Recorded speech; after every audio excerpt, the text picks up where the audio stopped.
When I saw what I'm about to show you, that's when I realized why I had to do what I did to my brain.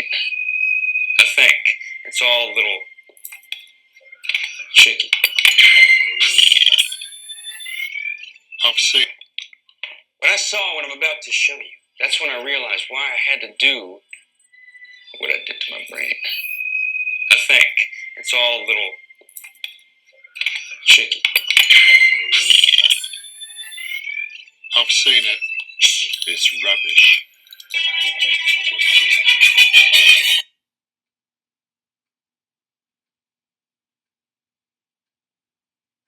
The Y machine. The M, water.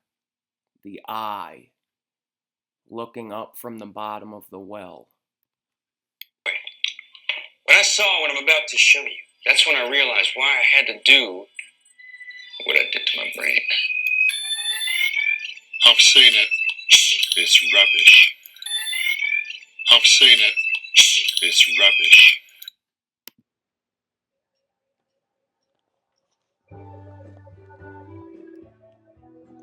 Okay, so the first thing I want to say is about virtual environments and the stuff I've been saying about the Y machine. So even if you completely reject any literal notion of reality generation or destruction, whether it be by a virtual technological method, a natural cycle, a result of divine intervention, if it's a divine method, what have you. Even if you can't accept that concept of virtual environment, you still have to admit that your anatomy itself limits your perception. I mean, your reality is an imperfect product of limited information gathered from the senses.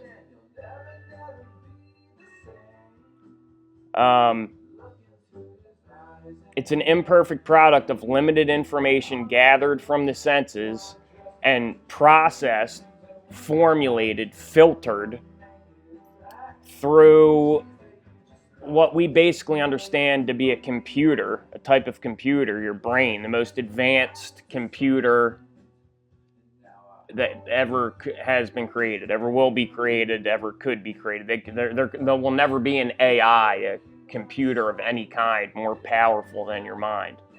But nonetheless, your reality is an imperfect product of limited information gathered from the senses and processed, formulated, filtered in a way to produce what you perceive as reality, as your mind. But we know that we have limited and imperfect perception, and that our reality, quote unquote, is a product of that. So even if you reject all the radical stuff, the nature of your mental faculty alone should prove to you under careful observation that you do not, in fact, exist in reality, but rather in a derivative mental construct which is subject to fault and manipulation. You do not, in fact, exist in reality, quote unquote, but in a derivative mental construct, a product of imperfect perception, which is subject to fault and manipulation.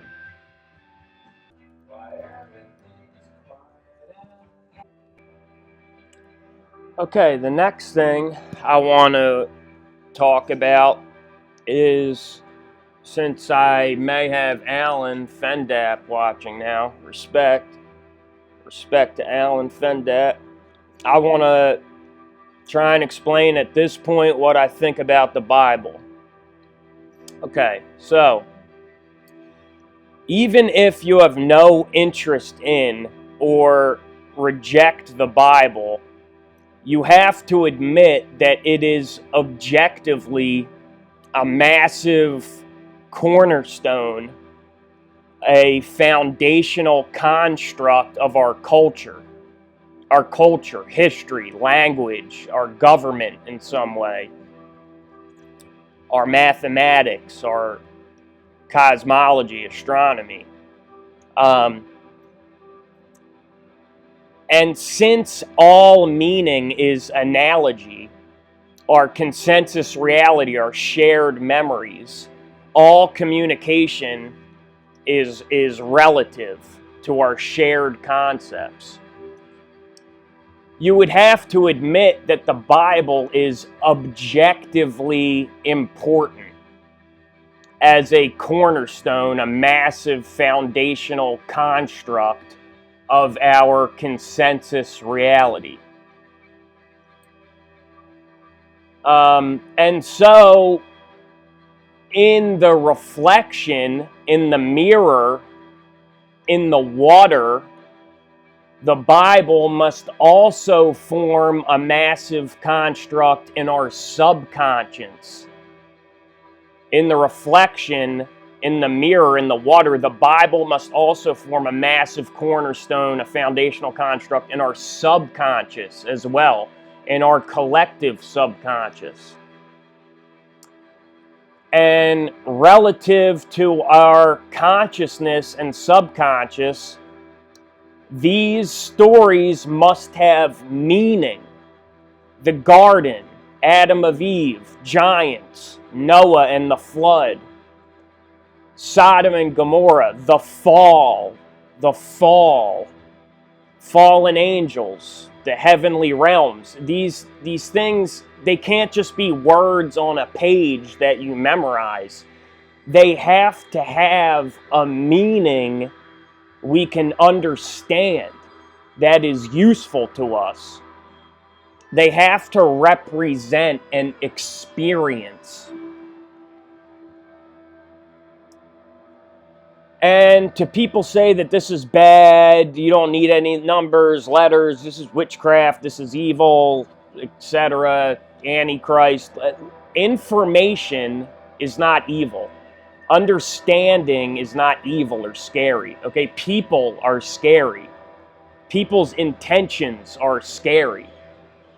And I know what my intentions are, so I'm not scared to look at any kind of information, any black magic book, grimoire, whatever, because I know what my intentions are. But I'm telling you right now that if you try to use this type of information or understanding for selfish, impure purposes or any kind of gross material gain at all, that's when you're going to have a really bad time. That is how you attract those terrible nightmare scenarios, okay? So, a lot of the things in the Old Testament that seem wrong, barbaric, what have you, killing tons of people, or different cruel practices and animalistic behavior. Well, look, just because it's ugly and horrific and you don't agree with it doesn't mean it's not true. Okay? It's not that it's not ugly or wrong or bad things. It's just what happened. It's just true. It's just what happened. You know, if there was nothing in there that was hard to understand, or you could say reflected poorly, then you would be suspicious that it is fake. But that's not what happens. What happens is everything always ends up panning out where it ends up being true, objectively true. So that's part of why there's all these horrific things in there, is because it's just what happened. And this is the fall. Yeah, people, this reality, this world is false. I mean, the fall, Adam and Eve in the garden, the serpent, that whole part in the beginning of the book, that has to mean something. That has to mean something. So yeah, it is fallen. And there has to be some reason why, the devil would be called the Lord of this world. Or how could he offer Christ all the cities of the world? These stories are trying to tell us something, that we're created in the image of God. We are not God, we're an image, a copy, a replication. It's like, these are just different words than are in the Bible, but we need to understand as an experience. These have to be an experience for us. Okay, but another aspect, in addition to the more brutality, there were also many more miraculous, amazing, extremely improbable happenings. And seemingly much more interaction, or much closer to God and angels, higher realms. And I would say this about the brutality and the frequency of miraculous events. Like Alan Fendap would say, they didn't have the spirit in them yet. The alarm clock, the time warner, hadn't gone off yet, signaling the reversal of the cycle, which would have been Christ. The alarm clock hadn't gone off yet. So in one way, they were much deeper in sleep, in the dream.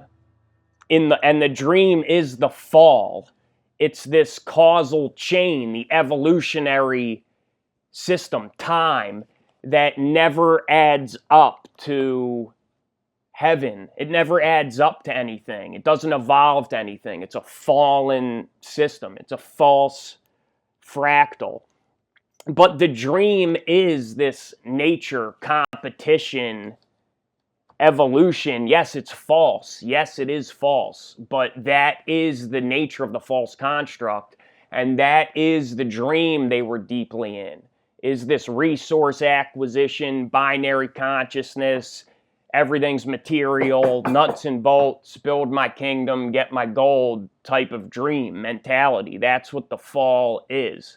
So in one way, they were deeper in sleep, deeper in that dream. But in another way, they were earlier in the cycle. They were higher up the well. They were closer to God, closer to the organic environment. Like they could see out of the well.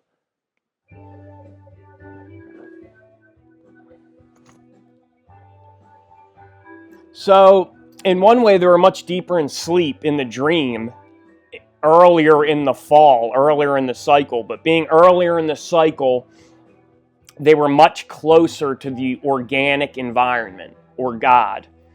Even though they were deep asleep, and remember, going down dimensionally always means simplification. That's what a model is. That's what a simulation is. That's what Y is. That's how you think you find Y. That's how they think they find Y. That's what the fall is.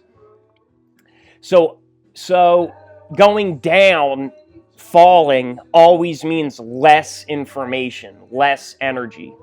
So up there, early in the sleep fall cycle, there was much more there was much more possible. The very improbable was much more likely, you could say. And they were closer. They were closer to the top. As far as the brutality, dying didn't mean as much to them because they could see the top of the well. Like we're now all the way down at the bottom where we're just getting the very last bit of light from the organic environment. We're so deep down the well. If we go any further down, we'll lose all the light. We'll lose all resolution. We won't be able to exist down here anymore. We can't go any deeper, basically. So yeah, up there, higher up in the well, the very improbable is much more likely. And dying didn't mean as much to them because they could see the top of the well, God, the truth, much more clearly. So if you notice, like all the old prophets, I mean, for one thing, if you live 900 years and, you build your family, you love your women, you build your cities and your empire, and you pretty much have a go at everything you could have a go at. And they can also see the truth, see out of the well, so they're just like, oh, yep, look at the time. It's time to get gathered to my fathers. Like Abraham and Isaac and Jacob, and even before, Noah and stuff. They're not like, it's not this confusing, terrifying thing in the same way as it is now.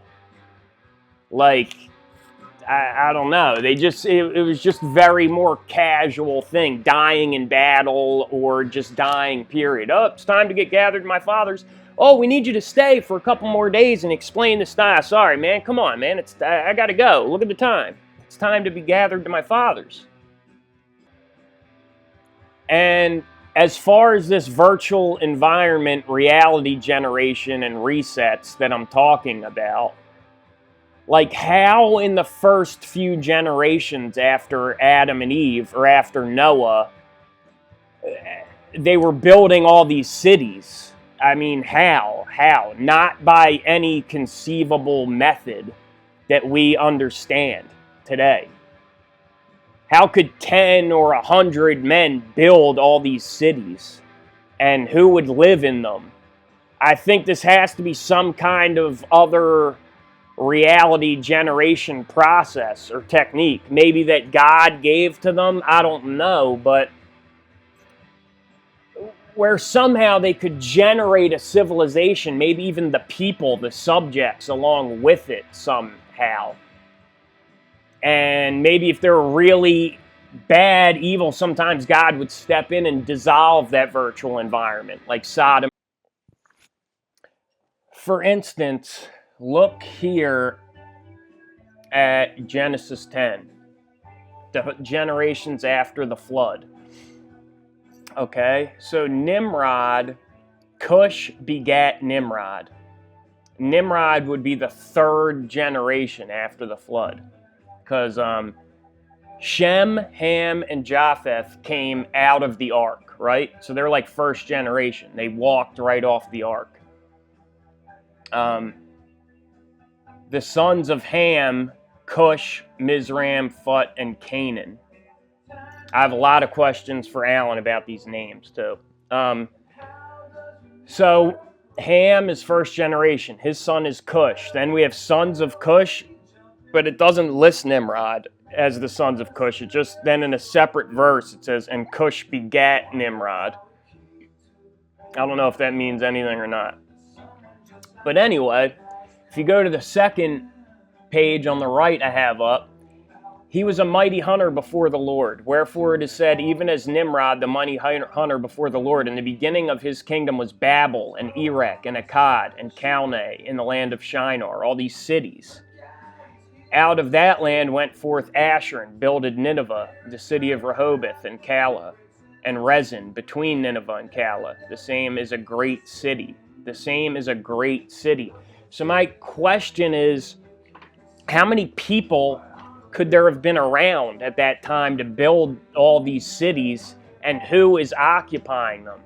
I think there's got to be some whole other method that maybe has been purposely obscured through translations in the Bible. I don't know, but there's something with water, and there's some other way they're building these cities, producing these civilizations and destroying them. Okay, and here's another question for Alan, if you're watching. I don't have a picture of the verse pulled up, but the verse is 1 Kings 11:7. So the number is interesting too, okay?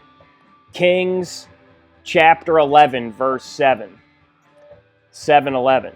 Then Solomon built a high place for Chemosh, the detestable idol of Moab, on the mountain which is east of Jerusalem, and for Molech, the detestable idol of the sons of Ammon.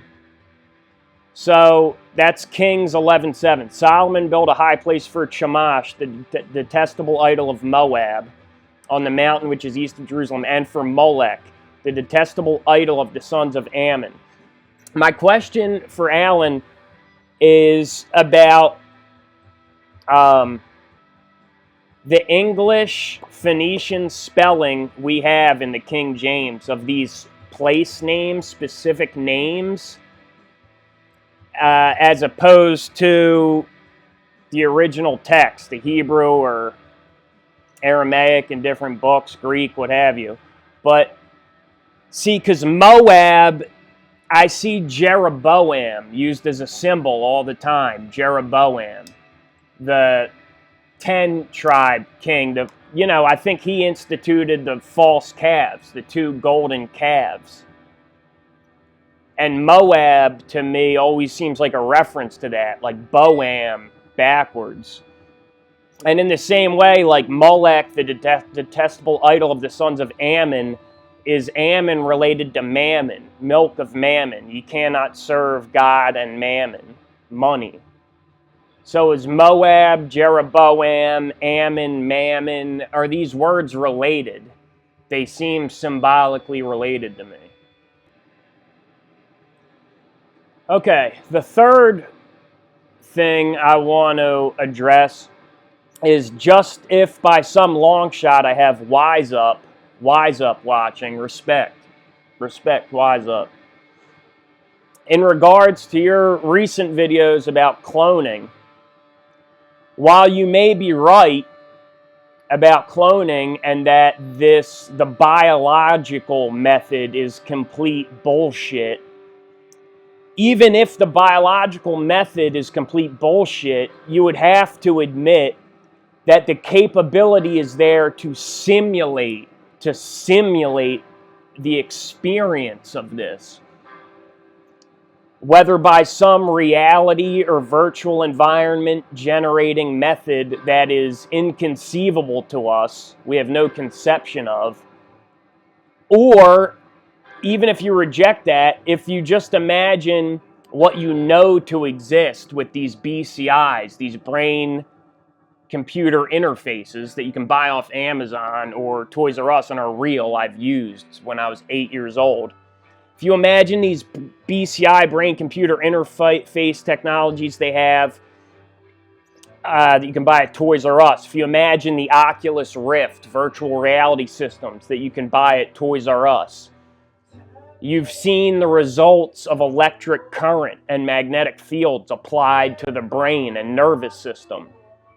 Okay? And you know that they treat you like a mushroom, keep you in the dark and feed you bullshit. So if this is what you see at Toys R Us on the shelf, if you extrapolate out the possibilities of these technologies and where maybe it could be remote, okay? It might not have to be a headset pressed right up against your head. I've shown, if you look back at my video, Consumer Psychotronics, the electromagnetic fields emitted from vacuum tubes, cathode ray tubes, and LED screens, all kinds of screens. Even if you look at the mice memory implant experiments, even if you say that's bullshit, even if you reject that, the concept stands. Like entering memories into a mouse with light codes, photons, an electrical signal. What is so different about that from entering a memory into a human mind with light codes, which is a movie or a screen or a TV show? That is entering your brain, treats them the same as an organic experience. It's logged as a memory in your computer, in your brain computer. But if you extrapolate these out, what the technology you know to exist, you can imagine how the experience of a new body, a different body, a clone, or traveling through a portal or traveling through time you can imagine how it would be possible to give someone the illusion of this happening, the illusion of this experience of cloning.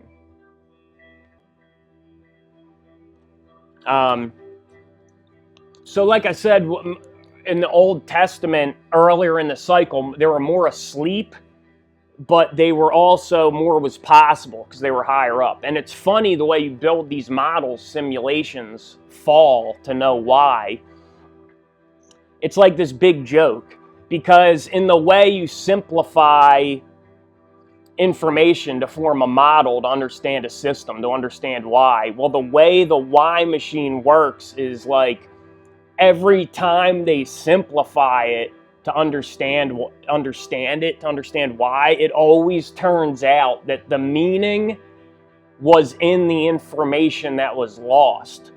It's like this big joke. So they keep simulating and it keeps happening. They keep going down, down, down. And it's like the answer is always in the data that was eliminated, simplified. And it's like less and less God on each level, further and further down the well. That's what's getting lost in the simulation, is the truth, is God. It's the part that they're eliminating, it's the part they need. Okay, now I'm going to go back to the celestial alignments. With the celestial alignments, this is how magic works. This is how mind control works. This is how reality manipulation works. Because magic only works if you look where you're supposed to look. Sleight of hand. If you don't look where you're supposed to look, if you don't look where they want you to, the trick doesn't work. The illusion is broken. And this is how the why machine itself works. In the same way that we don't invent anything, we only mimic nature. We model artificial technology from natural technology. It eschews from the laws of nature, the organic environment. So in the same way that all technology is natural technology, all magicians are mimicking the why machine itself. And the way all magic works is by distracting at the moment of understanding. Okay? And this expresses itself in the nature of reality down through all the dimensional layers. And also down through all the levels of magicians or mind controllers. So, from all the way at the top, the dark adept, masters of reality, down through the top big production screen magicians, down through the big stage magicians, down through advertising men, street magicians, salesmen, all the way down through children's birthday party magicians and cheap psychics and palm readers in lofts above pawn shops. They all, at different magnitudes and levels of proficiency, distract at the moment of understanding. That they distract at the moment of understanding. Now on stage in a theater, this moment of understanding is when the coin is shifted from one hand to the other, but occulted from your attention by a fluttering handkerchief. But at the highest level, the dark adepts distract from very significant internal subconscious celestial alignments in which the truth can be seen. The organic environment can be glimpsed out through the rings because of a rare alignment, an internal celestial alignment.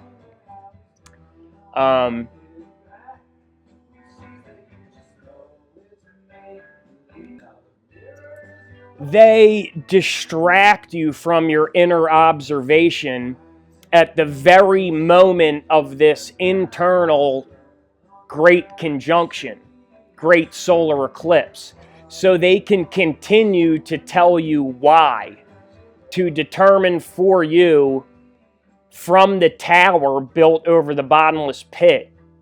They can tell you why, because they hold the key to the Y machine, to the bottomless pit, and you don't. You don't know that Y is a technology, a trick, an illusion, a device.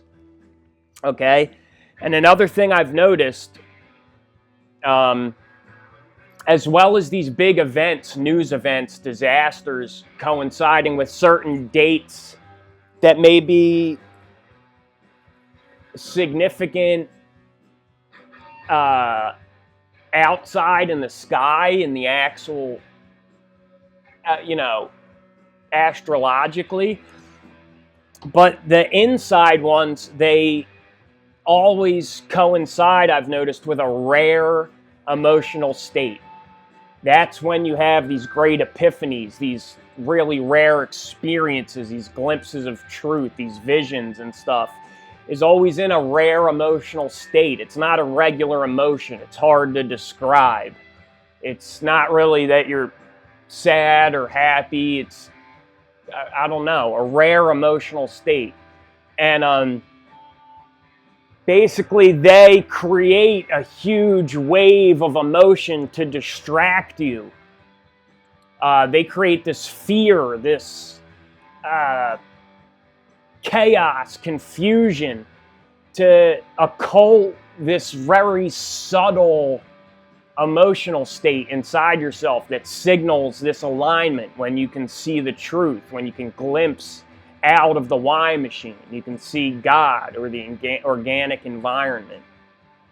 So these highest level magicians, that is their distraction at the moment of understanding, is these big events on the news, on the screen, to distract you from the time when you can make the rarest self-observations, you could say, of your subconscious.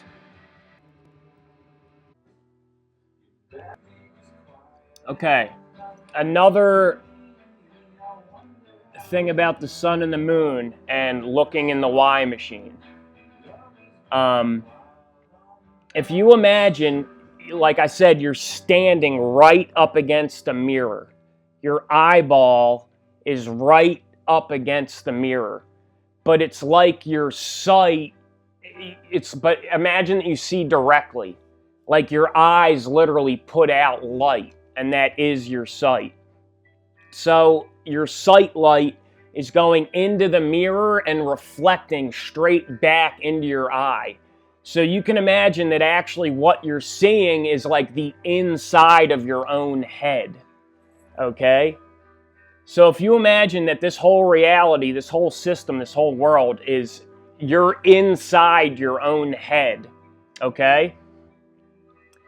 From the back of the eye, there's a bright spot, the focal point of the light, where it hits the rear of your eye, focused by the lens, okay? That is the sun. That's what you're seeing as the sun. It's the pure light actually hitting the back of the eye. And you're in the head, so you're seeing the back of the eyeball. And what you think is the sun is actually the lensed reflection of the sun, inverted, hitting the back of the eye. And you're looking at that from inside the head, from the brain, looking at the back of the eye. Okay, so that's the sun. Now, if you look at the image I have to the right, on the bottom right-hand corner, I'm sorry I wrote all over it and I couldn't find the original. And I don't have internet here. I can't find the unedited image.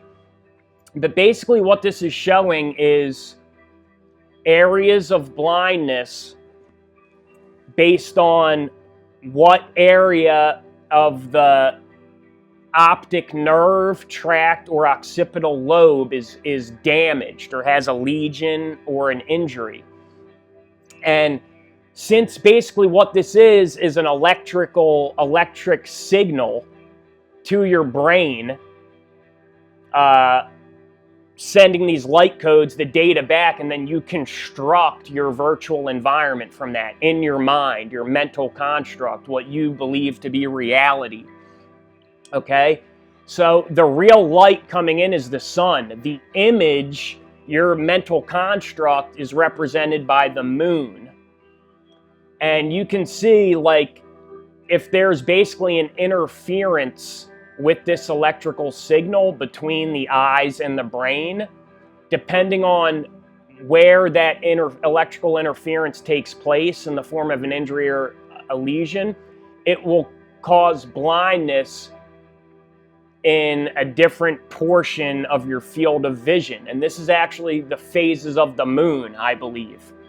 That's why the moon is the image, the illusion, the bottom of the well, down. That's why it represents down, because it's the image. And the sun represents God. See, we don't worship the sun. The sun is not God. We don't worship nature. The sun is an analog. It represents God. God is unseeable, unknowable. But okay, so if you combine the two concepts of the Y machine that I gave you. One is like a negative mirror. You're looking right into a mirror. The other concept is that you are inside the gyroscope machine, like from Contact. You're inside that machine and it's filtering the light of everything that is, the way movie film filters white light to give you this experience, this more limited experience. So if you combine these two, the mirror with the gyroscope machine. Okay, so now I'm showing you the Contact gyroscope machine that she travels through. If you combine these two concepts of the mirror and of the gyroscope infinite information flashlight version of creation, if you combine these two, so you can imagine you're kind of just like looking in a mirror, looking into your own head. It's like your eyeball is right up against a mirror, but it's emitting its own light. This phases of the moon, you could imagine these rings spinning around you. You see in Contact, it's electromagnetic. That's what they're creating, or electromagnetic fields.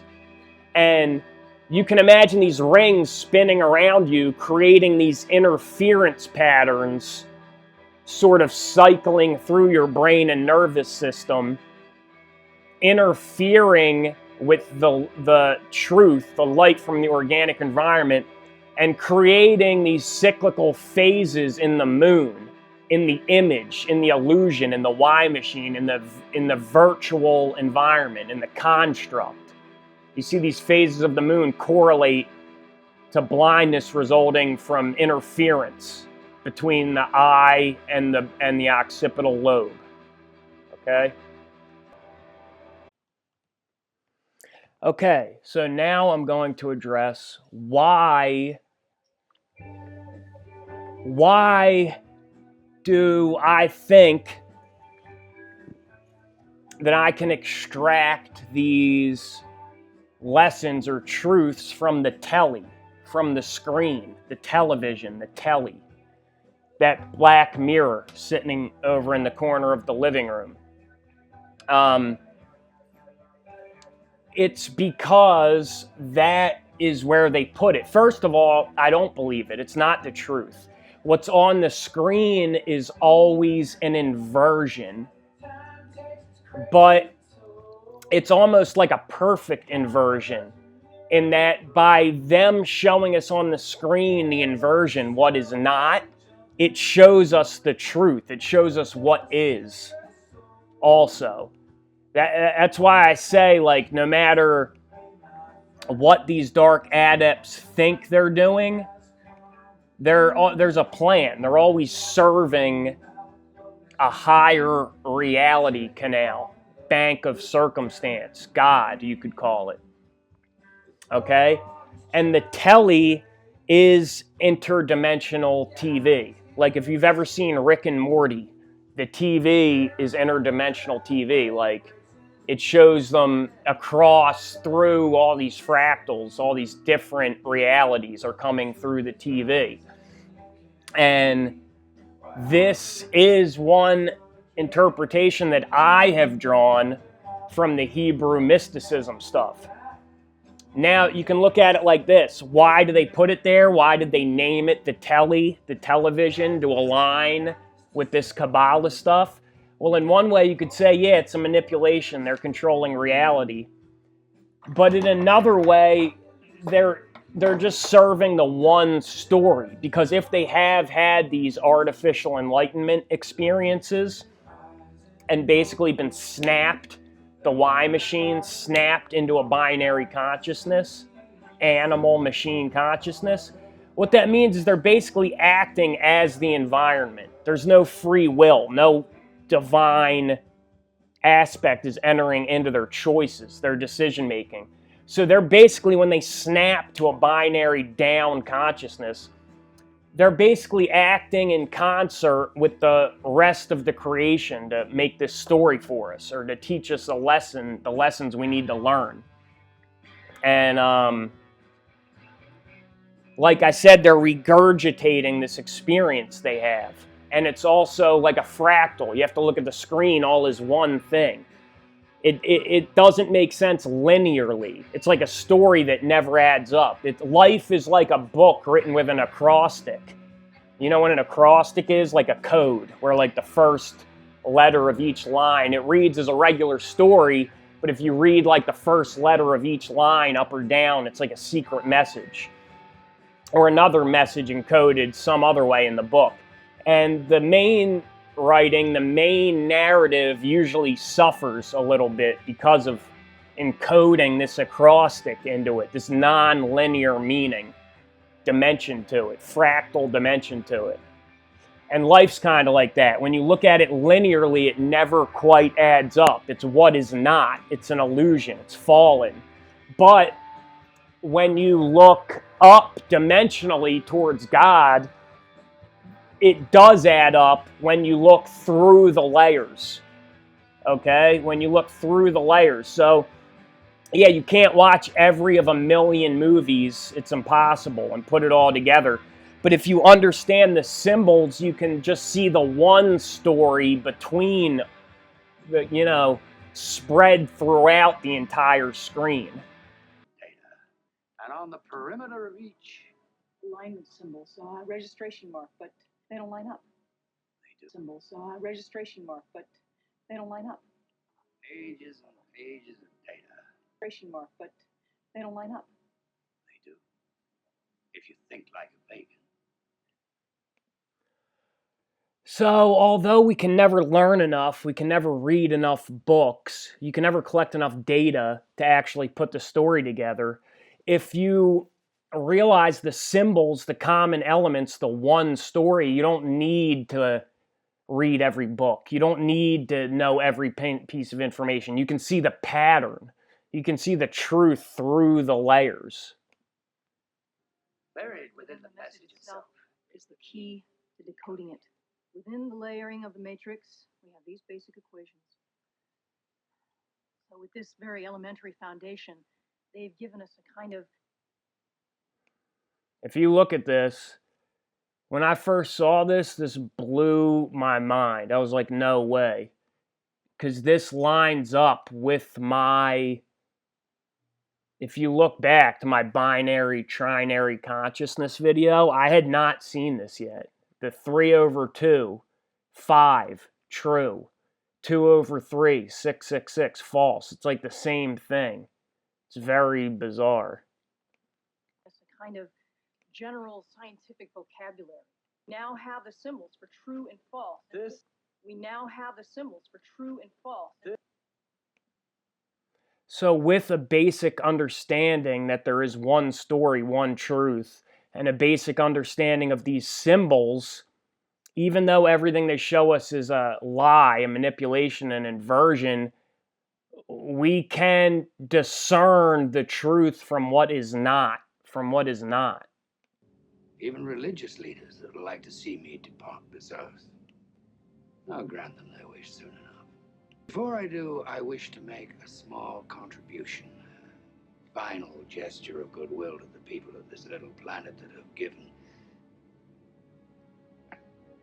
from whom I have taken so much. You found the primer. So part of the reason why we can glean these truths, these insights from the tele, from the interdimensional TV, from the screen, is because that is where our attention is. And if there is a plan, there's a God, there is a heaven, or everything will add up outside of time. The experience, our life has to have meaning. And the meaning has to be, if God has, the universe, the Y machine, has crafted these experiences, every experience of your life for you, the truth has to be somewhere you can find it.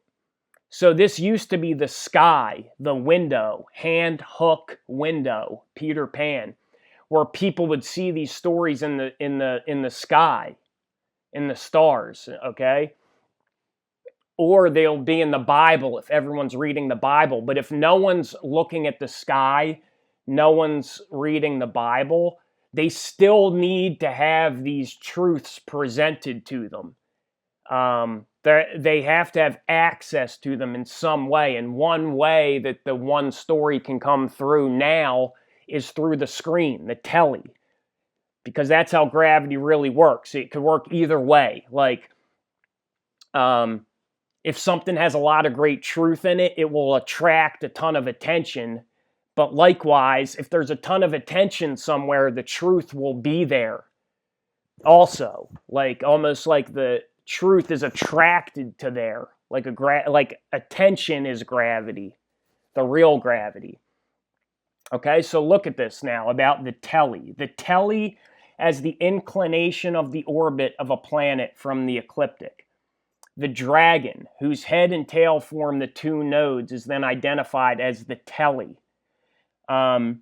Most Hebrew writers referred to it by its Arabic name, al-jazar, Persian word meaning knot. Now, I know this sounds crazy, but the word knot, K-N-O-T, a knot in the tele, is literally the same as N-O-T, knot. It's a node of what is not. It's a node of the Y machine, of the illusion, the fall, the fallen realm, a knot, a turning back, a turning against oneself, an inversion, a knot, K-N-O-T or N-O-T, a knot of the tele, a node of the tele, okay? They identify the tele with celestial knots. He writes that the head of the tele denotes merit, while its tail signifies liability. Especially important are the lunar nodes, since it is only at these points that an eclipse, either of the sun or the moon, can occur. The tele can then be seen as an imaginary dragon. You see that band, popular band, Imagine Dragons? The tele can then be seen as the imaginary dragon swallowing the sun or the moon. See, so this is the tunnel we're in, the well is the dragon. Okay, and like he said, the head denotes merit and the tail liability. That's like what I said, up, the sun, good, organic, God. Down is limit, loss, bad, 666, gross, material is down. That's why they say the head and the tail, signifying merit and liability. Okay? They're identified as the two leviathans, the pole serpent and the coiled serpent. The pole serpent is the real trajectory down the well of the sun, the light of Christ coming straight down into the fallen realm. The coiled serpent is the spiral, which is the illusion. That's what we perceive. Okay? And look what they call the male dragon. What they call the coiled serpent. Nakash a calculon. If you guys have ever seen the show Futurama, made by the Simpsons guy. The acting robot, the most famous robot actor, the devil, is Calculon. You see, that's where his name comes from. Calculon, an acting robot. Reptile brain, Draco, dragon, binary, mechanistic, binary, 666. That's an acting robot. The coiled serpent, the illusion, acting, illusion. The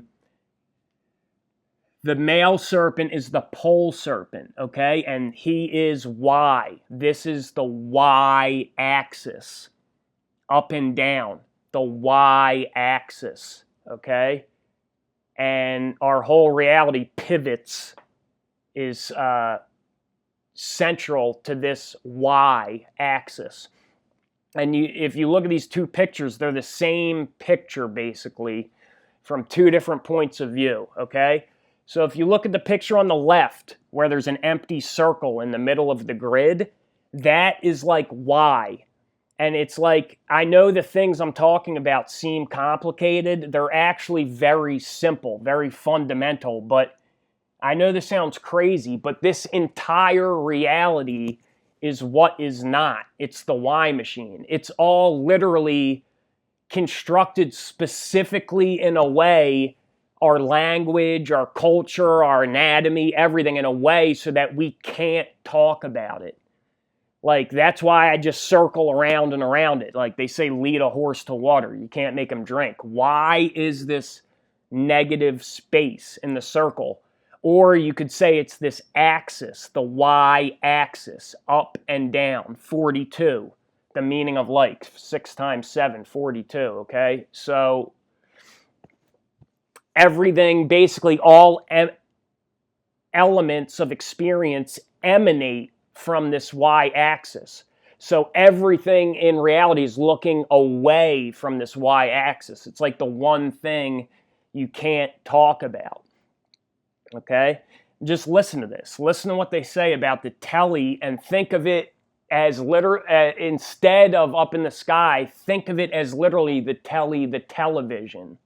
Okay? Just think about this. They write that the Teli is an actual place under the firmament of Villan. I see lion 5, lion V in that, or violin sound. That's just, I didn't prep that. That was just off the top of my head. Could be wrong. It is an actual place, the Teli, and that it is inhabited. I'm saying this is what they believe, so this is what they encode into reality, okay? Not what I believe, but what they believe, and but also it's a result of the reality of God, of these experiences they've had on some level. So there is some truth to it. But the Teli is inhabited by humanoid beings, which deport themselves in holiness and purity like angels. Think of Max Headroom, the show. The divine mysteries are revealed to these beings in the Teli, and they have the authority to reveal these things to mortal humans, okay? So they're humanoid beings. They look like humans, but they're in holiness, separateness, and purity like angels. The divine mysteries are revealed to these beings, and they have the authority to reveal these things to mortal humans. Methods are also given whereby these things can be contacted. While adhering to the view that the Teli is the segment between the ascending and descending nodes, the tunnel, the well, the area between the top and the bottom. Rabbi Judah Halevi also writes that the Teli alludes to the spiritual world. This is, this is old stuff that they believe. He similarly writes that the knots, K-N-O-T or N-O-T, the knots of the Teli are of love and mystical union. But see, that's an inversion. It's like it's a knot of love and mystical union. It's like loving the world. That's what ties you to this fallen realm, is love of stuff, of material, of fortune, fame, vanity, greed. Like, that's what these knots of love and mystical union are. I think that's an inversion. I don't think they're good. The knots of the tele. The nodes of the tele are the points where two divergent orbits meet. It's like a little window. It's like that screen, if you know how to read it, if, you know, you're praying, observing yourself, asking for discernment and wisdom, this can be one of those windows you can glimpse out between the rings, is literally through the tele, through the television.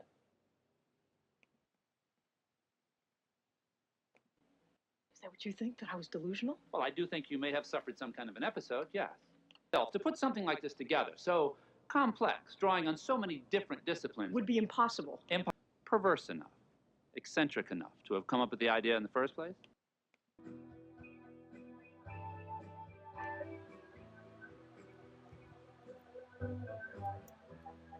So you say we are in the Y machine, we are in Y, but Y is what is not.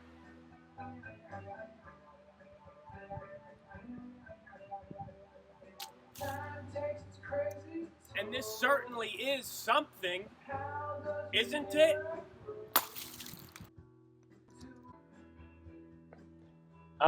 You understand why the pieces of glass are not the cup. They're not the jar. They're not the glass.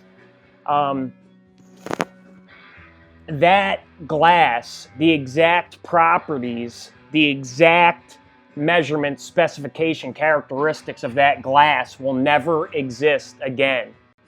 We can't prove that they ever did exist. You could smelt this down and make a new jar. It's not going to be the same jar. That jar never existed. We can't prove that jar never existed. It's not real. It's in time. It's impermanent. It's fallen. It's an illusion. All we can say about it now is that it was an illusion. We'll never know if it existed for sure. Okay? That's why it's what is not. And this certainly is something, isn't it? So knowing the truth is easy. Knowing God is easy. All you have to do is see it. Just see it. Just catch a gap in the rings of the gyroscope up through an alignment in the fractal. And as soon as you see it, you know it. You just know it. So knowing is instant. Knowing is easy, but learning is hard. And proving is impossible. Because to learn it means to bring the information back into this dimension, this fallen realm. And you have to pass it through all these skewing filters of language and culture, history, etc., and to intellectualize it to explain it, is to literally feed it back into the Y machine again. And boom, you're entrained again. That's how you become entrained, stuck, the loop, stuck here. And you can't prove it because it is what is not. It's the Y-axis, the negative space, the shine, the shining. And the entire reality on every level is literally constructed to not be able to talk about it, to not be able to see it. It is the Y-axis, up and down. And every dimension of experience is emanating from that axis, facing away from it. Language, culture, history, biology, nature, brain structure, all dimensions of experience created by the Y machine. And they are all produced through an inverted reflection of your consciousness to point directly away from God, from Y, when viewed linearly or two-dimensionally, this endless, tessellating, false fractal. But that's the trick. That's the illusion. The infinite products of one all the dimensions of experience point away from God when viewed two-dimensionally, linearly. But when viewed up or down through the alignments, the pattern alignment and all the layers of the fractal, you can see the truth. You can see what is in the gap, in the tele. Okay, so now back to the Bible. This is probably the last thing. I'm going to wrap this up now. So in the story of the flood, the story of Noah, where I'm at now, what I'm thinking is that isn't just ordinary water. It's also this reality, this dimensional water, like the elevator going down through the denser liquids.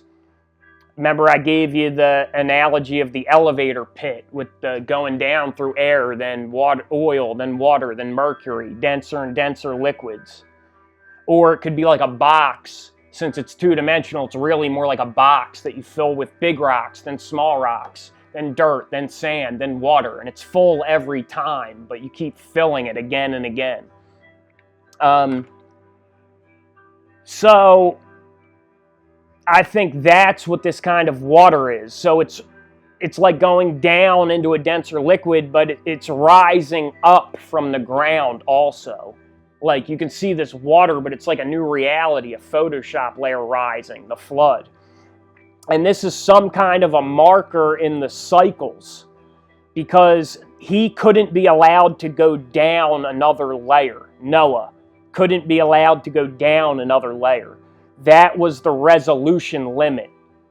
Beyond that, if the resolution got any lower, we would cease to be able to derive meaning from it, and the cycle couldn't be completed with David and Jesus and everything later. So somehow God told him how to build the ark, somehow preserved him intact. So somehow he could resist the update and retain his memory and genetics and everything through the update, through the reset, the flood, and restart civilization. And that's why it said everything was corrupt and men's thoughts were of evil and violence continually, or wickedness continually. Their thoughts were wickedness continually, always. It's a lot like it is today, you know? So it was probably something like today. And probably also this event probably fractally, cyclically coincided with some massive either new technology, switch flip, or some massive ritual, or disaster, or both. So they were going down another level. So maybe the reset is like cyclical, but whether it's fire or water, up or down, is determined by the consciousness of the people, of us. And when that reset hit, since they were wicked, evil, their thoughts were wicked, continually violent, they were down. So it was the flood. They're going down another layer. But the problem is they're already all the way down. Like basically if you go down any further, you won't be getting enough light from the sun, the organic environment, all the way up at the top of the well. So they were going down another level, down through the basement floor. So we couldn't go any lower because all the energy comes from the organic environment, from God, from Christ, all the way up top. And we are just getting, at this point, at the bottom of the well, the last few little bits of sunlight. So they can't tunnel down anymore.